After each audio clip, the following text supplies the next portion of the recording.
and we must take all steps necessary to slow the spread of COVID-19. So as the pandemic hit and many of our events got canceled, what became obvious was that the needs of the community, the needs of the youth, the needs of bringing Yiddishkeit and Torah to the youth and bringing happiness and inspiration to the community had to change. And the methods had to change.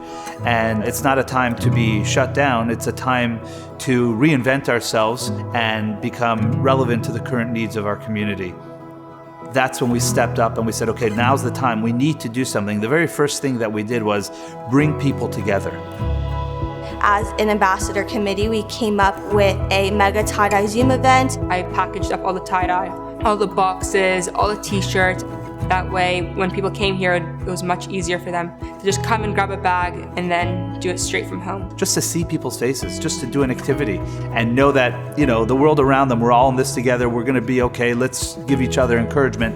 It was a very important thing. The feedback I got from so many parents and so many young people was like, Rabbi, we need that. We just need to have that communication. We need to talk to people. We need to hear people's voices. At that time, in April and May, there was none of that going on. People were losing their jobs, people didn't have money, people were going through very difficult times. Within 2 weeks of when the whole COVID started, we formed a chesed group on WhatsApp. 25 people stepped up and said, Rabbi, if there's someone in need, count me in. JYN was the first one out there that said, okay, we have to do something, and that's probably why I became involved in that first. It was such a panicky time for people, such a negative time for people, that it was a great opportunity to do something good. Sponsors stepped up and helped us with gift cards to Sobeys, gift cards to No Frills and Freshco, and sanitizer. We got thousands of bottles of sanitizer donated, masks that were donated, food, eggs, chicken, milk. The requests kept coming in. You saw how many people really needed stuff, very basic things. And our volunteers were coming here, picking up baskets, making baskets, and just dropping them at the doors of people who need. I remember actually seeing one request, and it was somebody on my street. It surprises you, right? Because you don't know, and you see these stories about people who are just going through so much. The thought of my own grandparents, that they would have to go out in this time and risk getting sick or not being able to see them again, it's troubling. Canada, the world was stopping, and JYN kept going. And then came Shavuos. No one's in shul. No one's hearing the Ten Commandments. This never happened before. I also reminded myself of a story of the plague at the time of the Baal Shem Tov, when people were dying of the plague. And the Baal Shem Tov spoke about the fact that writing a Torah brings spiritual healing and strength and protection to the Jewish people, and encouraged everybody to participate in writing a Torah. I said, you know what?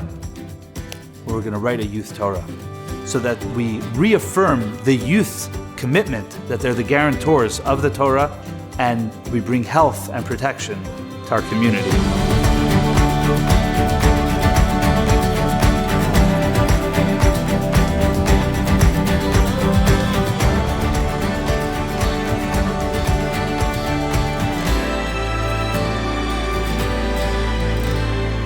In the summer, I believe it was June, one of the Vaughan city councillors, Rosanna Di Francesca, contacted Rena to say that she wanted to serve meals to our frontline staff.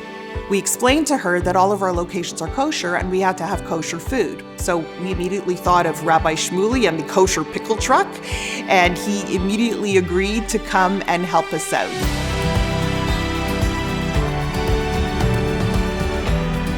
The event grew to include Raptor superfan Nav Bhatia, Minister of Education Stephen Lecce, and what was unbelievable was to see people from so many different faiths and so many different cultures come together in a time of crisis to honor our frontline staff. And it was just a true example of what we can all do when we come together in the community to support our most vulnerable. Now, I was reminiscent about the holidays. I love the holidays. But the main thing is I won't be able to hear the shofar. There's no shofar. How in the world I cannot hear the blowing of the shofar? And then came along, God bless him, Rabbi Shmuley. And once we started talking about it, we said, 1 second, I could go to 5, 6, 7, 8 places to blow the shofar outside in a safe way, and I'm sure there's many other rabbis in the community who would do the same. Let's put up a website and see what happens. And literally in days, it turns from 3 to 10 to 20 to 300 to 500 to 600, almost 600 volunteers volunteered to go to 6, 7, 8, 10 places to blow the shofar. People started registering for places around the world, and over 10,000 people came out to hear the shofar in a safe, public space on Rosh Hashanah in honor of Leah Hachman's 100th birthday. I said, I'm crying. I said, how is it possible? How is it possible so many people? And then I hear from Chicago, and I hear from New York, and I hear from Israel, from my grandson. You want to know how I felt? I cannot describe it even. It's impossible to put it into words. It's a beautiful message that the heart of the Jewish people is alive and well. And anyone who ever doubted it for a second, know that no pandemic, no COVID could stop the fire and the passion that the Jewish people have for Yiddishkeit. And thousands of people came out to hear the shofar, and how much it meant to them is a message for us and the community leaders around the world to know that the Jewish people, Am Yisrael Chai, and we hope for a day that we'll all be together to hear the shofar of Mashiach in Yerushalayim. One word came out from my mouth, that I am missing the shofar. And that's how it all began.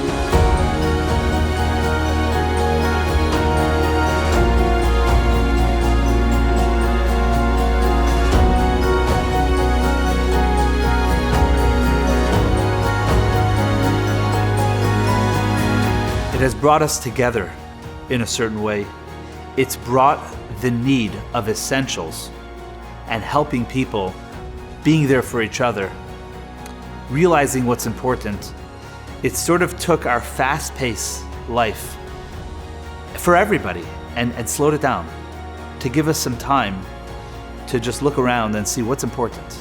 And while this is all happening, the JYN building is being built. It didn't open up yet. It wasn't ready for a time when the doors couldn't be filled. With all the challenges that we had for JYN, we're still going to plan, we're still going to continue. Our ambassador meetings right now, they feel like regular ambassador meetings that we had before, we're just sitting 6 feet apart. And yeah, COVID was, an issue at first, and we didn't know what to do, but it really was like a small hurdle when we're really just moving forward at a normal pace right now. And we're not going to let this COVID stop us from having a positive mindset and having a good time, and I'm so excited to see where we can take it.